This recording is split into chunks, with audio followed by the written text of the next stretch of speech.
Good morning student. आज हम जनसंख्या वृद्धि के स्थानिक प्रतिरूप के बारे में पढ़ेंगे। जनसंख्या वृद्धि का स्थानिक प्रतिरूप। हमने पिछली कक्षा में भारत में जनसंख्या वृद्धि की अवस्था यानी काल के आधार पर पिछले 100 वर्षों को 4 भागों में बांटा है। तो 4 भाग का मतलब पहले नंबर पर 1901 से लेकर के 1921 तक का काल, इसमें जनसंख्या वृद्धि के मंद का मतलब जनसंख्या वृद्धि मंद रूप में हुई है, मंद गति से हुई है। तो पहला काल ये हुआ। दूसरे नंबर पर स्थिर जनसंख्या वृद्धि काल। स्थिर जनसंख्या वृद्धि काल जो है उसको हमने 1921 से लेकर के 1951 तक बांटा है। तीसरे नंबर पर तीव्र जनसंख्या वृद्धि काल, उसको हमने 51 से लेकर के 1981 तक। और अगला का घटते जो वृद्धि का काल 1981 से लेकर के वर्तमान तक का जो काल है, इसको घटती वृद्धि के काल के रूप में बताया है। इसमें हमने सारी चीज देख लिया कि क्यों जनसंख्या वृद्धि हुई, क्यों जनसंख्या में क्या कारण थे, ये सब। अब अपन पढ़ेंगे जनसंख्या वृद्धि का स्थानिक प्रतिरूप। स्थानिक प्रतिरूप का मतलब है कि क्षेत्र विशेष में जनसंख्या वृद्धि में अंतर क्यों पाया जाता है। यदि हम 1991 और 2001 के आंकड़े और 2001 से लेकर के 2011 तक के यदि आंकड़ों का विश्लेषण करें, तो चाहे वो केंद्र सरकार है, केंद्र शासित प्रदेश है, चाहे राज्य सरकार है या राज्य शासित प्रदेश है, राज्य हैं, उन दोनों में जनसंख्या वृद्धि में जो अंतर हमें देखने को मिला है। यानी दोनों में इस काल में जो जनसंख्या वृद्धि हुई थी, इस काल की अपेक्षा इस काल में जनसंख्या में वृद्धि दर कम हुई है। तो ये दोनों में चाहे केंद्र है चाहे राज्य है, इन दोनों में हमें जनसंख्या वृद्धि में अंतर देखने को मिला है। यानी जो रेट है, जो बर्थ रेट है, वो कम हुई है दोनों अवधि में। इसमें ज्यादा है तो इसमें कहीं के कम देखने को मिलेगी। 1991 से 2001 की अपेक्षा 2001-2011 में जो बर्थ रेट है उसमें कमी हुई है। यदि हम सर्वाधिक 6 जनसंख्या वाले जो राज्य हैं उनके बारे में बात करें, उत्तर प्रदेश,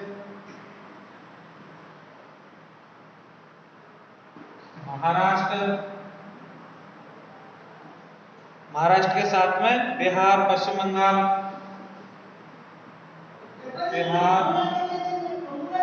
पश्चिम बंगाल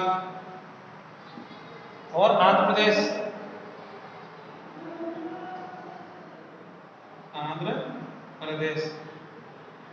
ये 6 राज्यों की अगर बात करें,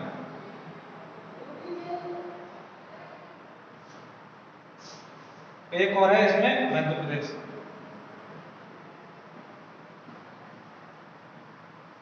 6 राज्यों की यदि हम बात करें तो इसमें 1991 से लेकर के और 2001 की अवधि में जितनी बर्थ रेट थी वो 2001 से लेकर के 2011 में कम देखने को मिली है।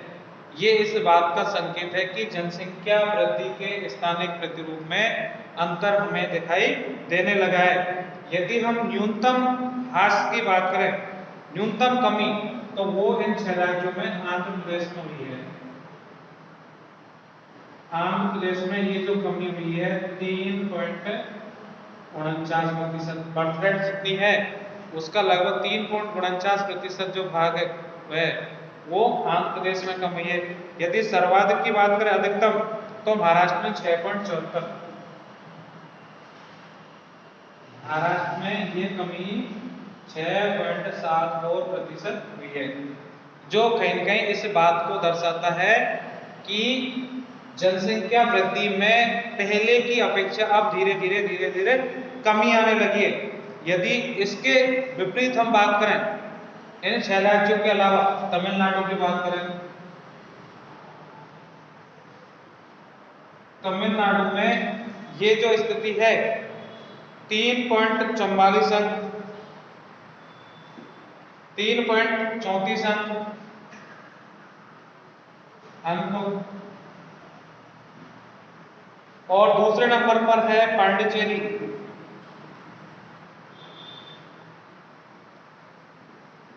7.10 अंक वृद्धि हुई है। एक तरफ तो कमी हो रही है, कौन कौन से राज्यों में? ये आंध्र प्रदेश में 3.49 अंक की कमी हुई है, महाराष्ट्र में तो और बहुत ज्यादा, कितनी 6.74 अंक की कमी हुई है। लेकिन यदि हम बात करें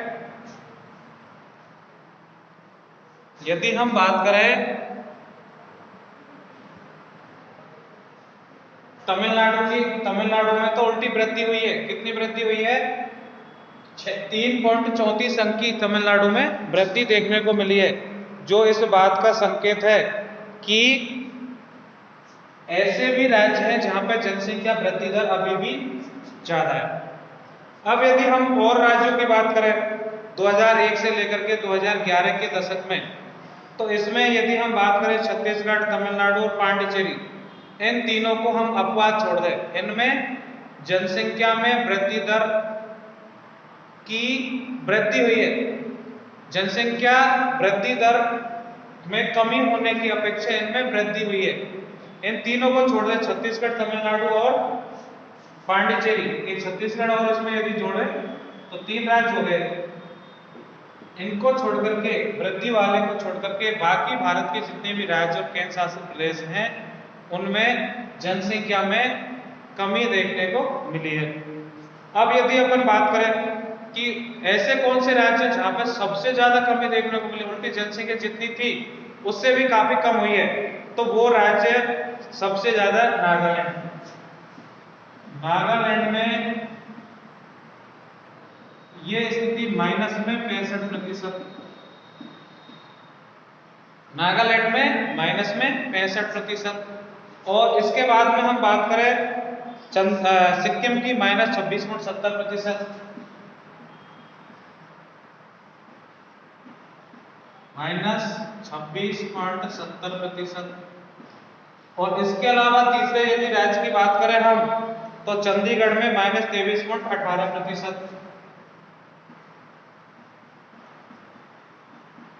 माइनस 23.78%। ये यहाँ पे कमी हुई है जनसंख्या में इन राज्यों में। यदि केंद्र शासित प्रदेश की बात करें तो केंद्र शासित प्रदेश अंडमान निकोबार में 20.22%, अंडमान निकोबार में 20.22% माइनस में कमी हुई है। तो ऐसे भी राज्य जहां पे बर्थ रेट कम हुई है, ऐसे भी है जहां पे अभी भी सर्वाधिक है, ऐसे भी है जहां पे पहले की अपेक्षा जो बर्थ रेट है वो माइनस में गई है। तो ये ऐसे राज्यों में नागालैंड, सिक्किम और चंडीगढ़ है जहां पे बर्थ रेट माइनस में, कितनी माइनस 65, माइनस 26.70, उसका 23.78%, यहाँ पे बर्थ रेट कम हुई है। यदि हम इन आंकड़ों का विश्लेषण करें तो इस विश्लेषण के आधार पर संपूर्ण भारत को इस वृद्धि दर के आधार पर हम मुख्यतः 3 भागों में बांट सकते हैं। और 3 भाग कौन कौन से हैं?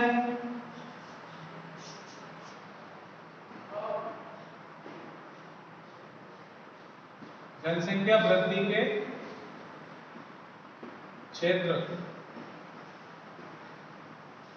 3 भाग कौन कौन से हैं? पहले नंबर पर ऐसे क्षेत्र जहां पर सर्वाधिक जनसंख्या वृद्धि हुई है, तीव्र जनसंख्या वृद्धि के क्षेत्र, तीव्र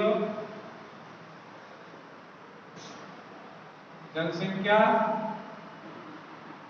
वृद्धि के क्षेत्र। तीव्र जनसंख्या वृद्धि के क्षेत्र में स्थिति क्या है? यहाँ पर जो बर्थ रेट है, यहाँ पर जो बर्थ रेट है वो लगभग 30% से अधिक है, यानी दशकीय वृद्धि दर 30% से अधिक के क्षेत्र में पाई जाती है। इस क्षेत्र में मुख्य रूप से केंद्र शासित प्रदेश, दो केंद्र शासित प्रदेश हैं, एक तो दादरा एवं नगर हवेली और दूसरा दमन एवं दीव। ये ऐसे क्षेत्र हैं जहां जनसंख्या में वार्षिक वृद्धि दर लगभग 30% के आसपास है, 30% के आसपास जनसंख्या की वृद्धि दर यहां पर देखने को मिलती है। तो ये चीज है वो इस बात को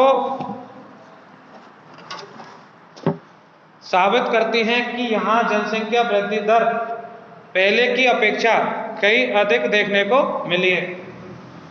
अब आगे अपन बात करते हैं अगले नंबर दूसरा है मध्यम जनसंख्या वृद्धि के क्षेत्र। मध्यम जनसंख्या वृद्धि के क्षेत्र।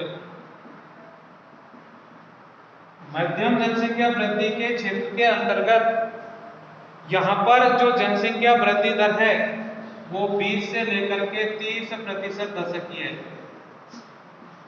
यानी दशकीय वृद्धि दर 20 से लेकर के 30% के बीच में है। इसमें यदि अपन बात करें तो इसमें आने वाले राज्यों में बिहार, जम्मू कश्मीर, झारखंड, बिहार, जम्मू कश्मीर, झारखंड, मध्य प्रदेश, मेघालय,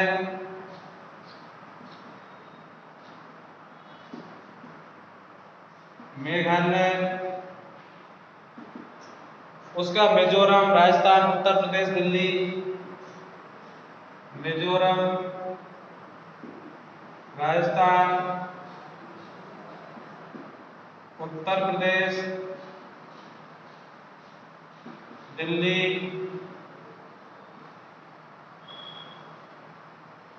एवं पांडिचेरी राज्य आते हैं जहां पर जो बर्थ रेट है वो 20 से 30%। तो इनको हम मध्यम जनसंख्या वृद्धि के क्षेत्र के अंतर्गत रखते हैं।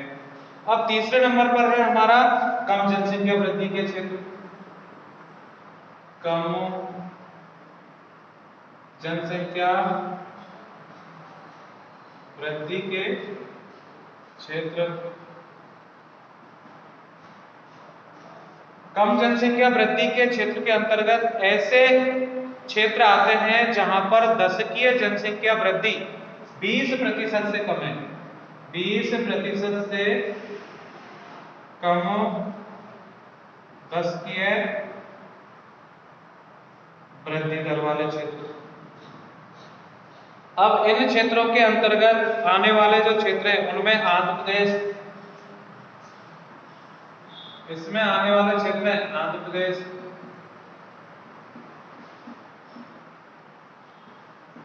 आंध्र प्रदेश के साथ साथ असम, गोवा, गुजरात,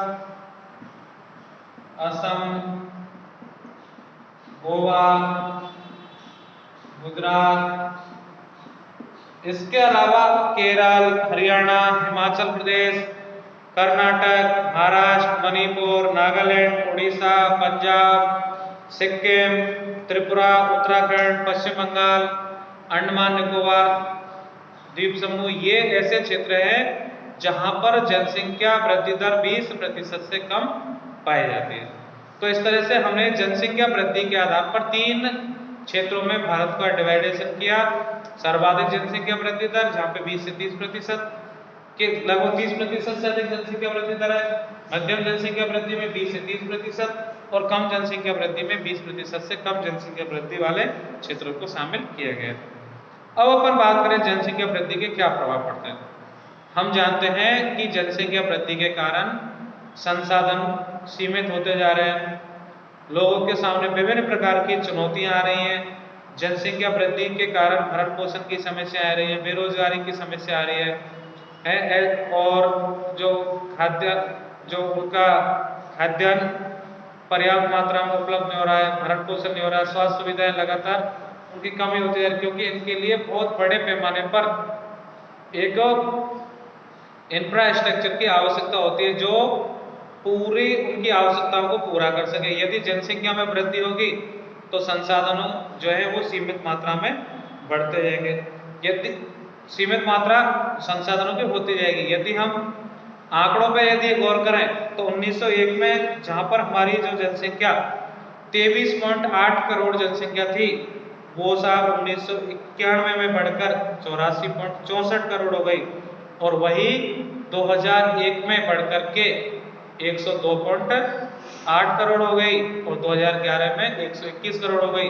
तो इस तरह से जो जनसंख्या में वृद्धि तीव्र गति से हो रही है, इस कारण हमारे देश के आर्थिक विकास के किए गए सारे प्रयास निरर्थक या निष्फल साबित हो रहे हैं। वो प्रयासों से के हमें कोई परिणाम नहीं प्राप्त हो रहा है, ये समस्याएं हमारे सामने आ रही है। यदि हम शिक्षा के स्तर के बारे में देखें तो हमारे शिक्षा के स्तर बहुत नीचा है। अभी भी यदि हम 100 व्यक्तियों की स्थिति देखें तो लगभग 26 व्यक्ति ऐसे हैं, 2011 के आंकड़ों के अनुसार 74% साक्षरता है, 26 व्यक्ति ऐसे हैं जो साक्षर नहीं है, यानी उन्होंने शिक्षा प्राप्त नहीं की है। महिलाओं की स्थिति तो और भी इसके विपरीत है। तो ऐसी जो समस्याएं वो हमें देखने को कब मिलेंगी, जब जनसंख्या में तीव्र वृद्धि होगी। अब इस जनसंख्या वृद्धि के कारण हमारी जो स्थिति है वो दिनों दिन विभिन्न प्रकार की समस्याओं में बढ़ती जा रही है, विभिन्न प्रकार की समस्या हमारे सामने आती जा रही है।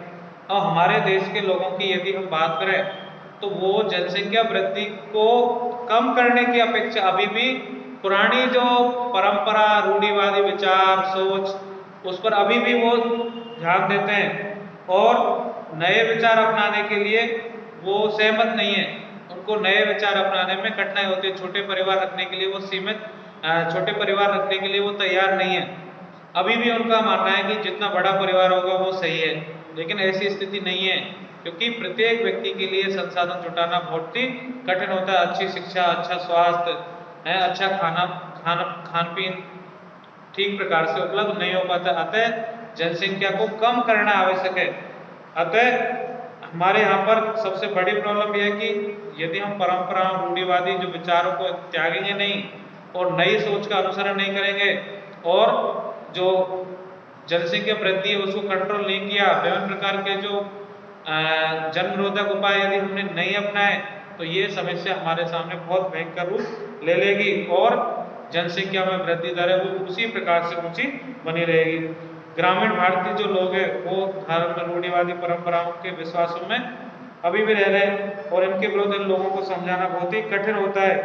और ये लोग ऐसा मानते हैं कि प्रकृति के विरुद्ध छेड़छाड़ करना बिल्कुल सही नहीं है। अतः नेचुरल जो चीज है, यानी कोई उपाय यदि किए जाए तो वो उपाय सही नहीं है। नेचुरल प्रकृति के साथ ऐसा कोई चीज नहीं करें। वो बच्चे भगवान की गिफ्ट होते हैं, तो ऐसा प्रकृति के विरुद्ध छेड़छाड़ नहीं किया जा सकता। और इस तरह से लोगों में प्रजनन के संबंध में यही भावना कार्य करती है, इसलिए जनसंख्या वृद्धि को प्रोत्साहन मिलता है। जनसंख्या वृद्धि कम करने के लिए वो मानने को तैयार नहीं है।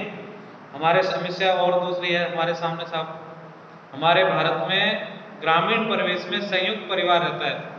संयुक्त परिवार प्रथा है, कृषि प्रधान हमारी अर्थव्यवस्था है। ग्रामीण लोग हैं वो अधिकतर कृषि कार्यों में लगे हुए हैं, तो उन्हें काम करने वाले लोगों की अधिक आवश्यकता होती है, तो कम उम्र में वो शादी कर देते हैं। अब परिवार का जिम्मा, बच्चों को पालने का जिम्मा एक व्यक्ति विशेष पर नहीं होता है, सभी लोगों पर संयुक्त रूप से होता है। इसलिए उस बच्चे के माँ बाप के ऊपर इतनी ज्यादा जिम्मेदारी नहीं आती है, वो जिम्मेदारी सभी लोगों की आती है। ये भी ऐसा कारण है जिसके कारण जनसंख्या तीव्र गति से बढ़ रही है। अतः संयुक्त परिवार प्रथा भी कम आयु में विवाह को प्रोत्साहित करती है। उसके बाद में अगली चीज है, हमारे यहाँ पे समाज में महिलाओं का सम्मान कम है। बड़े परिवार का आकार यदि बड़े परिवार है तो उनमें महिलाओं का सम्मान कम होता है और केवल महिलाओं का माना जाता है कि इनका कोई कार्य नहीं है, केवल इनका कार्य है घर परिवार के कार्य करना, बच्चे पैदा करना, ये सब है। उनको सम्मान नहीं मिलता है, उनको अच्छी शिक्षा, उनके अच्छे स्वास्थ्य, उनका ध्यान नहीं रखा जाता है।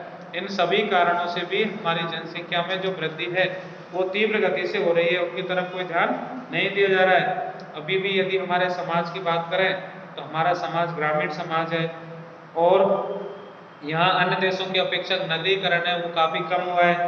ऐसी स्थिति में यदि हम 2011 के आंकड़ों की बात करें तो केवल 32 पॉइंट कुछ लगभग 16% लोग हैं वो अभी नगरीय क्षेत्रों में रह रहे हैं। 68% लोग 68.8 लगभग 68.84% लोग जो हैं वो ग्रामीण क्षेत्रों में रह रहे हैं। 31.16% लोग नगरों में रह रहे हैं। तो अभी भी ग्रामीण अर्थव्यवस्था वाला हमारा देश है, तो यहाँ पर लोग सादा जो बिल्कुल सैंपल जीवन जीते हैं, सादा जीवन जीते हैं। कोई ज़्यादा उनकी मांग नहीं है, कोई ज़्यादा उनको संसाधनों की आवश्यकता नहीं है, रूढ़िवादी परंपराओं में बंधे रहते हैं, संयुक्त परिवार के कारण कम आयु में शादी कर देते हैं। तो ऐसी उनकी परिवार को छोटा करने में कोई रुचि नहीं है और ये सब ऐसे कारण हैं जिनके कारण जनसंख्या वृद्धि को प्रोत्साहन मिलता है। तो ये इन कारणों पर हमें रोक लगाने की आवश्यकता है। ज़्यादा से ज़्यादा शिक्षा को बढ़ावा दिया जाए और उसके साथ साथ शिक्षा के साथ साथ उनकी महिलाओं की स्वास्थ्य और विभिन्न प्रकार की जो बीमारी है उन पर ध्यान दिया जाए, जागरूकता कार्यक्रम चलाया जाए। आगे हम इनके बारे में हम पढ़ेंगे कि क्या कार्यक्रम चलाया जाए जिससे कि जनसंख्या वृद्धि को नियंत्रित किया जा सके। Thank you. कल पढ़ेंगे हम जनसंख्या वृद्धि के सामाजिक एवं आर्थिक प्रभाव। ओके।